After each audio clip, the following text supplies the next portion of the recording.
Қайырлы күн достар. Бүгін біз сіздермен бірге мынадай әдемі сумка тоқып үйренетін боламыз. Бұл Alize Lana Gold жібінен тоқылған. Сіз өздеріңіздің қалаған жіптеріңізді алып, сомен тоқысаңыздар болады. Мен мынау бір жағын дайындап қойдым. Енді екінші жағын сіздермен бірге тоқитын боламыз. Менде Alize Lana Gold жібі. Бұл 100 грамда 240 метр. Және де менде номер 4 номерлі крючок. Сіздер өз қалауларыңыз бойынша жіпті таңдап, крючокты сол жіпке сай етіп алсаңыздар болады. Ең алдымен біз осындай дөңгелек тоқып аламыз. Бұл амигуруми дөңгелегі деп аталады. Оны тоқу үшін біз жіпті осылай ұшынан ұстаймыз. Екі саусағымызға ораймыз. Осылай орап тұрып, крючокты іштен кіргізіп, былай шығарып аламыз. Мінекей, саусағымызды жайлап шығарамыз. Бізде мынадай дөңгелек пайда болады. Жібімізді аламыз, және де воздушный петля тереміз. 3 воздушный петля тереміз. Бізде міне осы дөңгелектің ішіне тоқитын боламыз. 3 воздушный петля бізде бір столбик с накидом болады. Және де бір воздушный петля тағы да тереміз, сонымен 4 болады. Келесі столбик с накидом тоқимыз осы дөңгелектің ішіне. Және бір воздушный петля. Тағы да столбик. Және бір воздушный петля. Мінекей, бір столбик, бір воздушный петля, бір столбик, бір воздушный петля жасап, осы дөңгелектің ішіне 12 столбик тоқып шығамыз. Мінекей, столбик, воздушный петля.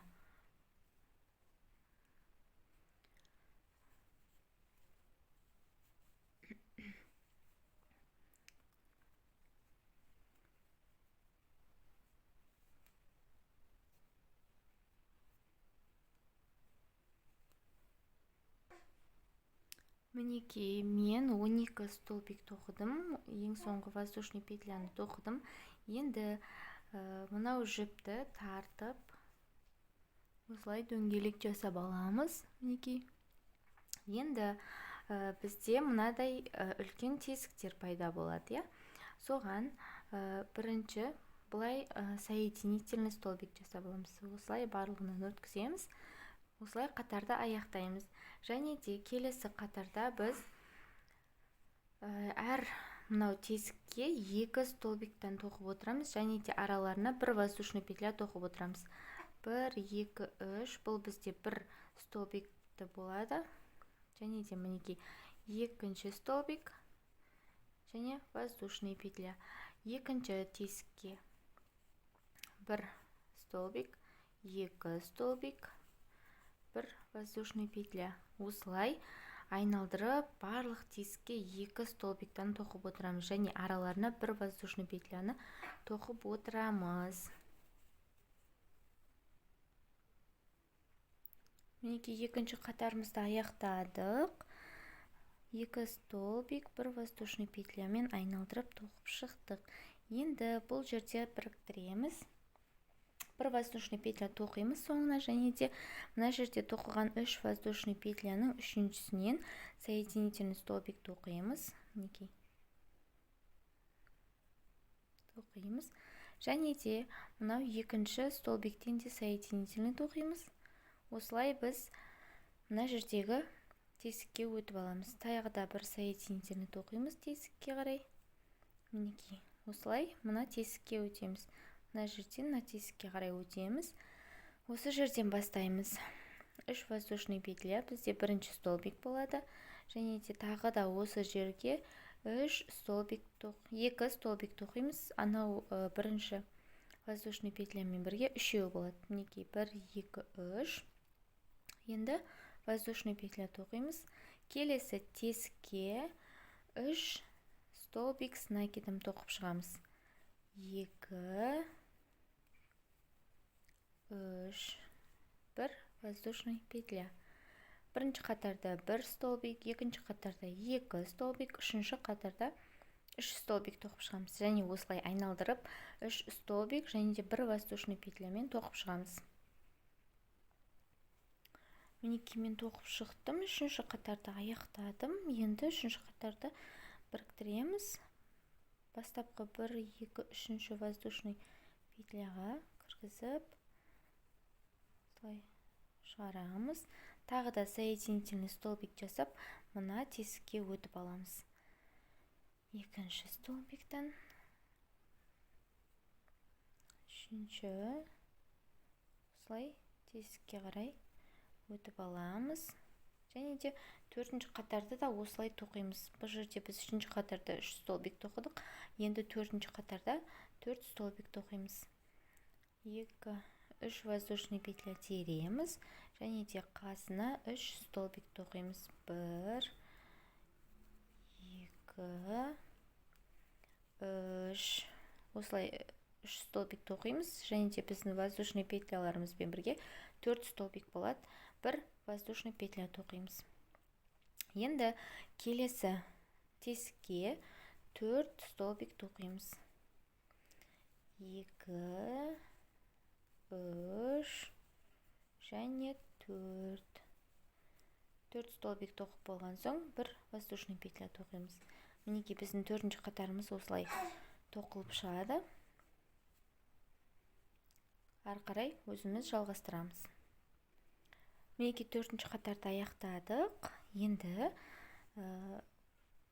қатарды аяқтаймыз. Үшінші воздушный петляға біріктіреміз.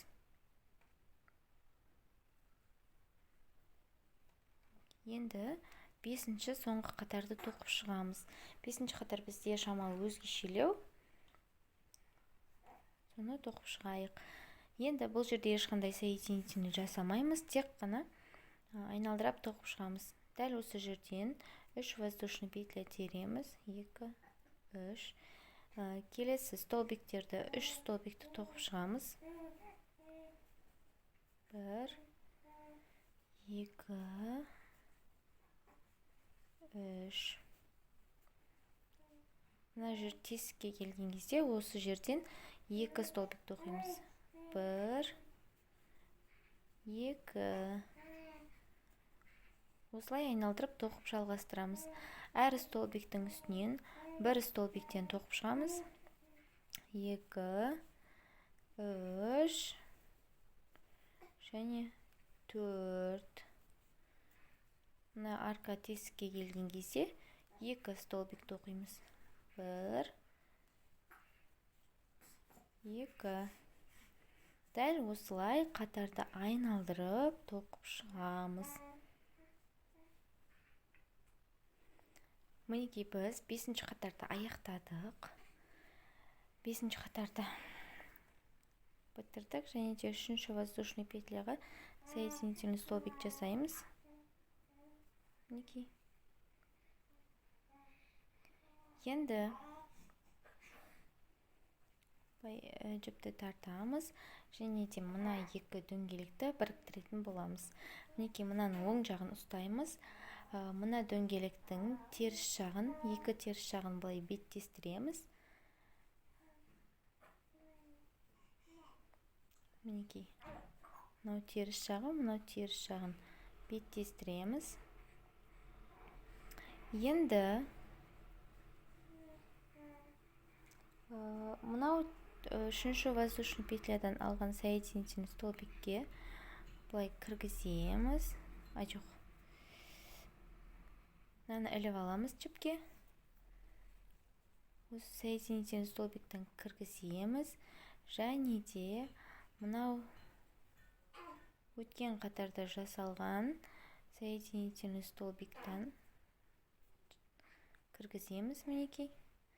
Осы жерден жіпті іліп шығарамыз. Мінекей. Осылай тоқимыз. Мінекей. Мына жіпті тоқу барысында, осы жіптердің арасына тоқу барысында бұлай жасырып кетеміз. Енді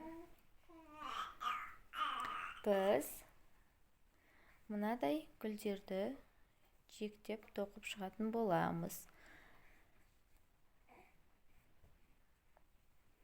Мінекей жіпімізді аламыз, ұстаймыз, накид аламыз. Бірінші столбикті тастаймыз, екінші столбикке кіргіземіз, және де арғы жақтан да екінші столбикке кіргіземіз. Мені бірінші тесікті тастаймыз, екінші столбикке кіргіземіз. Мінекей екеуін біріктіріп кіргізіп алып, столбикті оқимыз. Мінекей бір столбикті оқыдық. Енді дәл осы тесіктен тағы да 3 столбик тоқып шығамыз. 1, 2 және 3. Мінекей біз бір столбиктің үстінен 4 столбик тоқып шықтық. Енді бір столбик тастаймыз, екінші столбикті аламыз, артынан да екінші столбикті аламыз. Мінекей екеуінен біріктіріп, столбик без накида тоқимыз. Дәл осылай мынадай гүл сияқты қылып тоқып шығамыз. Бір столбик тастаймыз, екінші столбикке кіргіземіз осылай. Осы екінші столбикке 4 столбик с накидом тоқып шығамыз. 3 және 4. Және де бір столбик тастап, екіншісіне тоқимыз. Мінекей столбик без накида тоқимыз. Және біздің екінші күлтешеміз дайын болды. Дәл осылай айналдыра тоқып шығамыз. Бізде мұнада 1, 2, 3, 4, 5, 6, 7, 8, 9, 10, 11, 12, 13 күлтеше болған екен. Және де мұнадан да дәл осылай 13 қылып айналдырып тоқып шығамыз. Мінекей 13 столбик тоқыды, 13 күлтеше тоқыдық. Бізде мұнадай сөмкенің формасы шықты. Енді біз мынау жиектерін тоқимыз, және де мынадай бауын тоқып шығатын боламыз.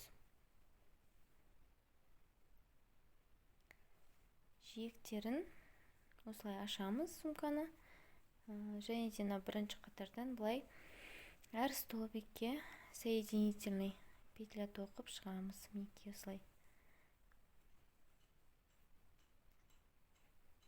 Мінекей айналдырып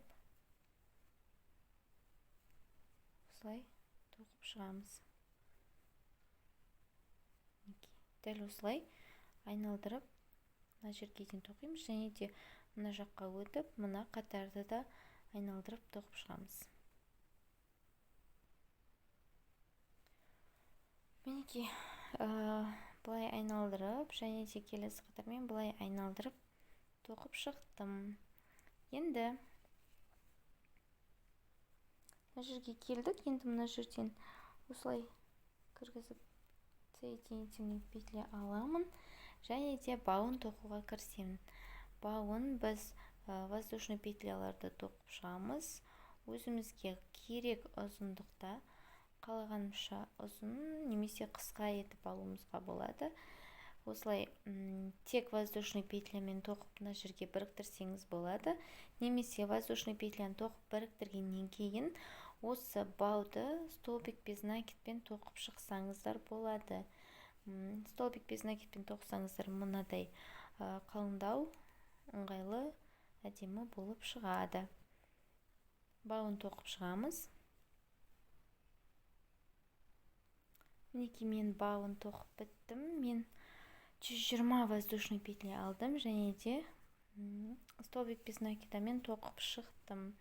Мінекей осындай әдемі сөмке шықты. Сіздер де осылай тоқып көріңіздер. сыйлыққа қыздарыңызға өте әдемі болып көрінеді. Видеом ұнаса маған лайк басыңыздар, подписка жасаңыздар, және де алдағы қызықты видеоларымды жіберіп алмау үшін шетіндегі қоңыраушаны басып қоюларыңызға болады. Соңына дейін көргендеріңізге рахмет. Сау болыңыздар.